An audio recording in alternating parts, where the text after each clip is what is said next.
Good morning student, this is me Kusum Best, your maths teacher student. Today we will do work in math notebook chapter 7 measurement, date 18. First question is trace your own hand span in your notebook.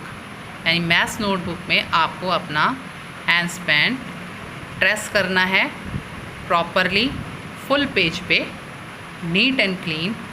Color also orange color you have to fill in that hand span. जैसे आप measurement के लिए hand span को spread करते हैं उसी तरीके से आप फुल पेज पे हैंड स्पैन को स्प्रेड करेंगे और उसे ट्रेस करेंगे. ठीक है, understood. Now my second question is define the length and width. आपको यहाँ पर लेंथ और विड्थ को के बारे में बताएंगे. लेंथ वो पार्ट होता है जो सीधे स्काई की ओर जाता है, टॉल पार्ट. यानी लॉन्ग जो चीज़ हम कहते हैं वो my God too much long, तो लॉन्ग से ही हमारा लेंथ बना है. यानी किसी भी चीज़ की लंबाई, हाइट, तो उसे हम लेंथ कहते हैं. ठीक है, जो उसकी हाइट बताती, हाइट नहीं उसकी लेंथ मतलब लंबाई बताती है. लेंथ की spelling LENGTH. Width WEDTH. Width वो पार्ट होता है जो स्पेस घेरता है, जितना स्पेस इसका कितना घेरा है या जगह कितनी ली है उसकी चौड़ाई, वो विड्थ होती है. तो यहाँ पर जैसे मैंने एक डोर को ड्रॉ किया है, same way you will also draw a door. But आपको यहाँ पर ये करना है, डोर को ड्रॉ तो करना है बट मेज़रमेंट आपकी रियल डोर की होगी. ठीक है, आप यहाँ इस तरह से लेंथ लिखेंगे.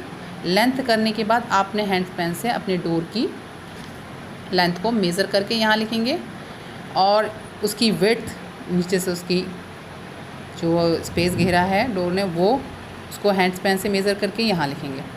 सपोज़ आप मेज़र करते हुए आपका मेज़रमेंट यहाँ तक आता है. ठीक है, उसके बाद आपका इतना पार्ट बच जाता है, तो ये कैसे मेज़रमेंट होगा? ये आपकी फिंगर से मेज़रमेंट होगा.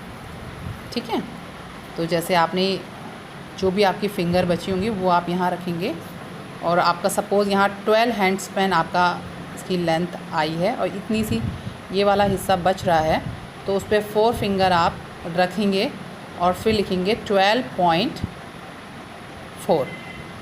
इस तरीके से अगर बच जाता है, छूट जाता है, तो वहाँ फिंगर से कंप्लीट करके पॉइंट में भी आप लिखेंगे. तो second question I hope understood. Now question number 3. Now question number 3 is measure these things with your hand span and write here. Study table width. Study table की विड्थ जो आपने पहले कर चुकी है वो आपको लिखनी है.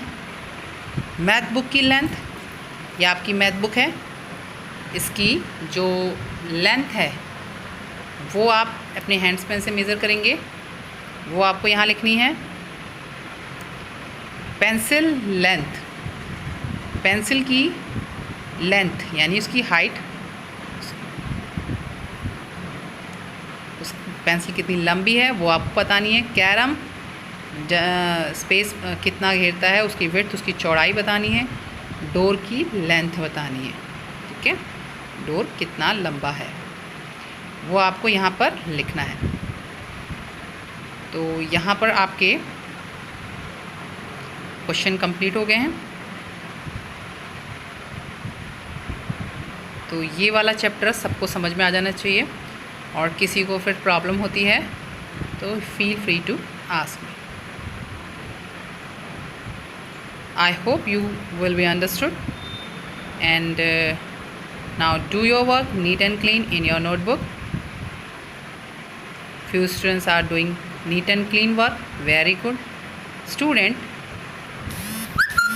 I am daily making you understand that your present is very important for you, because आपको 5 नंबर इसके मिल रहे हैं एज अ प्रैक्टिकल, जो हम नहीं करा पा रहे हैं आपके साथ होकर, तो उसको आपको प्रेजेंट में आपका मतलब प्रेजेंट के एज अ प्रेजेंट जो आप भेजते हैं वो आपका एज अ प्रैक्टिकल लिया जा रहा है कि आप कितने प्रैक्टिकल हैं अपने 5 मार्क्स को पाने के लिए। क्योंकि ऐसे फ्री में तो हम 5 मार्क्स आपको देंगे नहीं। जिनकी प्रेजेंट लिंक पर टिल टू 8 o'clock डेली हमको मिलेगी, उन्हीं स्टूडेंट्स को मैं 5 मार्क्स कॉन्फिडेंटली दूंगी। लेकिन जिनकी प्रेजेंट मुझे लिंक पे नहीं मिल रही है, मुझे बार बार मैसेज करने पड़ेंगे, मुझे कॉल करना पड़ेगा, तो सॉरी, अब कॉल आपका नहीं होगा। जिसकी प्रेजेंट आएगी 8 o'clock तक आप भेजेंगे। अदरवाइज़ ये आपकी केयरलेसनेस है। ये आपका प्रैक्टिकल वर्क बताएगा कि आप कितने प्रैक्टिकल हैं अपने 5 मार्क्स को पाने के लिए। तो इसलिए आपसे मेरी ये लास्ट वार्निंग ले लीजिए, सजेशन ले लीजिए, एडवाइस ले लीजिए कि आपको टिल टू 8 o'clock अपनी प्रेजेंट लिंक पर गूगल अटेंडेंस क्लास पर भेजनी है, अगर आपको अपने 5 मार्क्स चाहिए। Okay, so have a good day, thank you.